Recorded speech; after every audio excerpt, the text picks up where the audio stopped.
ഞാൻ രണ്ടാമത്തെ പ്ലാറ്റ്ഫോമിൽ ഡ്യൂട്ടി നോക്കിക്കൊണ്ടിരിക്കുമായിരുന്നു. ആ സമയത്താണ് എന്നെ വിളിച്ച് പറയുന്നത് ഇങ്ങനെ ഒരു സംഭവം ഇവിടെ നടക്കുന്നുണ്ട്, ഒരു ലേഡിക്ക് പെയിനാണ്.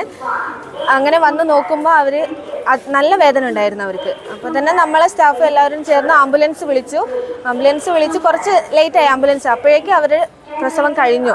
അമ്മയും കുഞ്ഞും സുഖമായിട്ടിരിക്കുന്നു. കൊച്ച് കരഞ്ഞതുകൊണ്ട് നമുക്ക് മനസ്സിലാക്കാം കൊച്ചിന് കുഴപ്പമൊന്നുമില്ല, കൊച്ച് സുഖമായിട്ടിരിക്കുന്നു. പിന്നെ നമ്മുടെ സ്റ്റാഫും എല്ലാവരും കൂടെ, 2 സ്റ്റാഫ് കൂടെ പോയി, പിന്നെ ഒരു ചൈൽഡ് ലൈനിൻ്റെ ഒരു സ്റ്റാഫും കൂടെ പോയിരുന്നു. അപ്പോൾ അവരുടെ കൂടെ ഒരു കൊച്ചുണ്ടായിരുന്നു, 2 വയസ്സ് തോന്നിക്കുന്ന ഒരു കൊച്ചുണ്ട്.